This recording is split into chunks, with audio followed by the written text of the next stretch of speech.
Hidup adalah pilihan.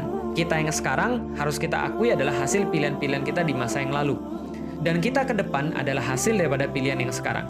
Kalau seandainya kita nggak suka dengan keadaan kita yang sekarang, kalau kita nggak senang dengan keadaan kita yang sekarang, yang pertama harus diakui adalah itu adalah hasil sama dengan dari apapun yang telah kita tambahkan, kalikan, kurangkan, bagikan di belakang sama dengan itu. Maka kita yang sekarang adalah hasil daripada apapun yang telah kita pilih di masa-masa yang lalu. Mau Anda milihnya sadar, mau Anda yang nggak milihnya sadar, Anda yang sekarang adalah hasil daripada di masa yang lalu. Kalau Anda mau mengubah diri Anda, mudahnya Anda harus melawan segala sesuatu yang sama sekali berbeda. Kalau Anda berbuat sesuatu yang sama dengan seseorang, otomatis Anda akan jadi sama. Saya sering bilang gini sama orang-orang yang dulunya jadi OB, atau dulunya jadi karyawan biasa, atau apapun lah. Dan kebanyakan alhamdulillah sekarang sudah naik jabatannya. Saya bilang begini, Mas, sama karyawan misalnya, Mas gajinya berapa Mas? Waktu itu dia bilang 1,5 juta Ustaz. Oh gitu ya, 1,5 juta cukup nggak Mas? Nggak cukup Ustaz. Oh gitu ya, oke. Kalau gitu menurut Mas menurut Mas berapa kira-kira gaji Mas yang cukup untuk hidup di Jakarta secara layak? Ini Pak, ini Ustadz, kira-kira mungkin 5 juta Ustadz. Oke, kalau gitu saya tanya sama dia, di kantor ini Pak, di kantor ini Mas, siapa yang punya gaji 5 juta? Oh, GM saya, General Manager saya, itu gajinya 5 juta. Lalu saya tanya sama dia, kerjaannya bedanya sama kamu apa? Oh ya, GM tuh kerjanya begini. Pertama, dia harus bisa baca laporan keuangan. Dia harus bisa memprediksi penjualan. Dia harus bisa ngurusin selling.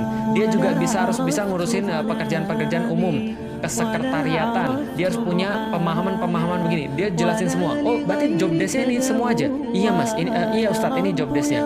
Lalu kemudian saya bilang, kamu udah bisa melawan ini belum? Ya belum Ustadz. Yang kamu lakukan apa? Oh, ini job desk saya Ustadz. Lebih mudah dia atau lebih mudah kamu? Ya kayaknya sih lebih mudah saya Ustadz. Maka saya bilang, kalau kamu mau belajar untuk menguasai apa yang dikuasai oleh GM-mu, jadi apapun yang dia bisa lakukan, kamu juga bisa lakukan, maka kamu akan gajinya sama kayak dia. Maka kamu gajinya akan sama kayak dia kalau kamu bisa melakukan apapun yang dia lakukan.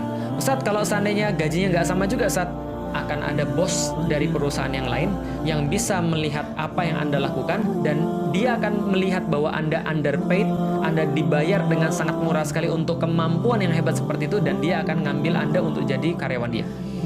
Hidup adalah pilihan. Dan apapun yang kita lakukan sekarang adalah hasil daripada perbuatan-perbuatan kita di masa yang lalu. Andaikan perbuatan-perbuatan kita di masa yang lalu itu adalah menghasilkan kita yang sekarang, berarti kalau kita pengen diri kita besok nggak sama kayak sekarang, berarti kita harus mengubah pilihan-pilihan hidup kita. Karena kata Einstein, hanya orang gila yang pengen hasil beda, tapi caranya sama. Jadi dia maunya caranya gitu terus, tapi dia pengen hasil yang berbeda, yang nggak bakal pernah dapat. Dia tahu bahwa kehidupan yang sekarang itu membuat dia, misalnya contoh, tidak bisa menghafalkan Quran sedikit pun, tapi dia nggak ada yang mau berubah dalam hidup dia, yang nggak bakal apa-apa. Dia tahu bahwa selama ini kehidupan dia itu tidak membawa dia untuk punya pasangan. Ada orang pengen nyari pasangan, misalnya, kok nggak dapet jodohnya? Ya nggak dapet karena Anda gitu-gitu terus. Coba kalau Anda melakukan sesuatu yang berbeda, ikut ngaji jomblo 1-16 episode, minimal ada sesuatu tambahan, berarti nanti hasilnya juga ada tambahan. Kalau Anda kemudian melakukan dakwah, Anda melakukan sesuatu, pasti hasilnya tambahan juga. Ini sesuatu yang berlaku secara umum, dan secara Islam pun sangat diakui.